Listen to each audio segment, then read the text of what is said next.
Hello there, and welcome back to Arena Football League Outsiders. So I'm going to take a little break from what I plan to have as my weekly post on here about news, games, transactions, all that kind of stuff.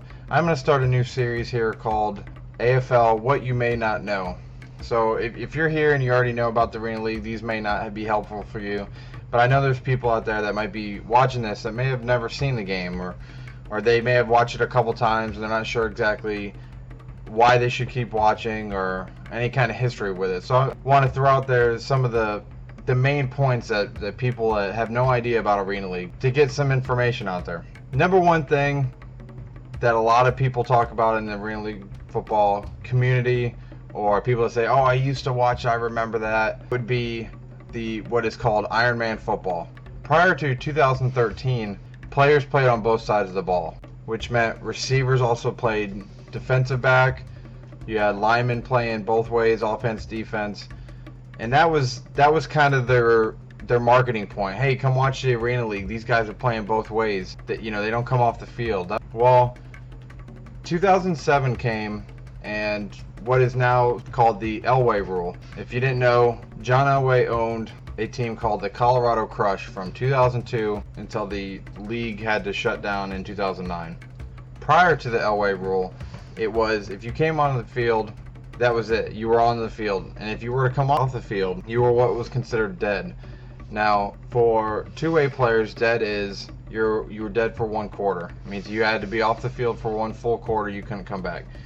For specialists, you were dead for a whole half.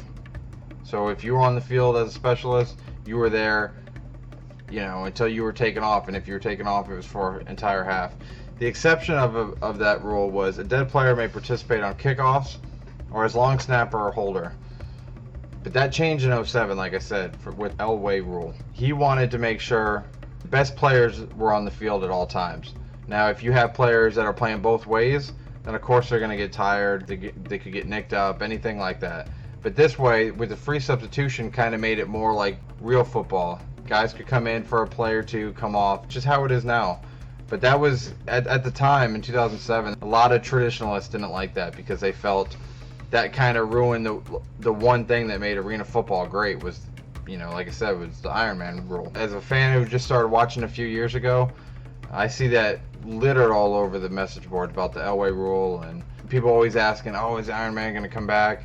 And it just, at this point, it looks like there's no way that's ever going to come back, especially with the way concussions are met with in the public. But that was, I remember watching games when I was in high school, like I said before, going to games, and it was just cool watching guys stay on the field. If a guy was a receiver, he was on the field, he could be running routes all for a whole drive, 5 minutes on the field is drive, and they do a kickoff, and there he was, right back there as a defensive back.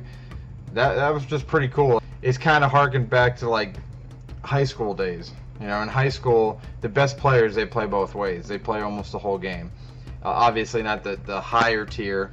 That part of it I miss. I wish I would have watched Arena League football at that time. That would have just been pretty cool for me. But unfortunately, that's what it was, and it's kind of just in their lore now of, hey, the Arena League, they used to have Ironman football, and that's where that term was used the most, was Arena League. I try to find the list of Ironmen who won the award every year. It looks like the person who won it the most was a guy called Barry Wagner. He was a receiver and defensive back for the Orlando Predators. He won it from 92 to 97 every year. That's pretty impressive to win it that many years in a row, no matter what kind of league you're in, especially being a sub-league.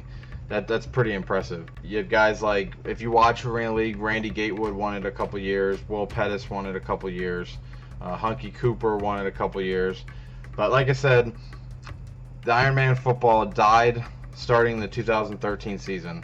2012 was the last year that they were doing it. That's pretty much it. I just kind of wanted to throw that out there as information for people that may not know about Ironman football and what it brought and what it had to do with the Arena League. And if you ever watch the games and they talk about Ironman or the Elway rule, that's what they were talking about the differences between if you were on the field, you were on the field, or free substitution like it is now. If you have any comments, if I got anything wrong, you have anything to add, please drop it in the comments below. and I will try to do another one this weekend. I'm gonna try to keep it up and have it pretty regularly instead of just the once a week.